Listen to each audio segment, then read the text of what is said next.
অসমত অসমীয়া পিছত আহিছিলে, মিয়াসকল আগত আহিছিলে। অসমত অসমীয়া পিছত আহিছিলে, মিয়াসকল আগত আহিছিলে। এই সুতমারানি চিতবরা বাংলাদেশী চিতবরা মাথা সুত সিংকল চলিহা হুন তহতে যেবিলাকে হিন্দু রাজনীতি কৰি থাক সুতমারানি হত মিয়া মিয়া কৈ থাক হুন হিমন্ত মামা কি কৈছে শুনিলে না? তহত পিছত আহিছ, আমি আগত আহিছো। তেতিয়া তহত হলি বাংলাদেশী, আমি হৈছো অসমৰ ভাৰতৰ। সুতমাৰানি মিয়া মিয়া কৰি থাক চিতবৰা সিংগল চলিয়া বাংলাদেশী সুতমাৰানি হত খালি মিয়া মিয়াৰ নামত কৰি থাক। আজি শুনিছ না কি কৈছে মামা? তহঁতে তো অৰিজিনেল বাংলাদেশী।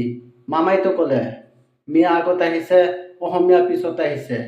তেতিয়াহ'লে সুতমাৰানি চিতুবৰা মাদাৰ চুত বেন চুত লেওৰা চোদা চিতুবৰা সিংগল চলিহা সুতমাৰানি লেওৰা চোদা তহঁত শুনিল কি ক? মামা কি কৈছে শুনিছ না? তহঁতে বাংলাদেশী সুতমাৰানি কেলা আকৌ মিয়া কৈ আছ বাংলাদেশী। হে কুকুৰ পোৱালি, নৰখীয়াৰ জাত, কুত্তাৰ জাত, আকৌ মিয়া মানুহক বাংলাদেশী। শুনিছ না মামা কি কৈছে? তহঁত পিছত আহিছ, আমি আগতে আহিছো। তেতিয়াহ'লে আমি ভাৰতৰ নাগৰিক, তহঁত হলি বাংলাদেশী। কেলা সুতমাৰানি চিতু বৰুৱা সিংগল চলিহা মাদাৰ চুত সিংগল চলিহা। শুনিছ না কি কৈছে মামা? মিয়া কৈ আছ বাংলাদেশী, মিয়াক খেদিবি। কেলা সুতমাৰানি বাংলাদেশী চিতু বৰুৱা বাংলাদেশী সিংগল চলিহা। তহঁতক খেদিব লাগিব এতিয়া।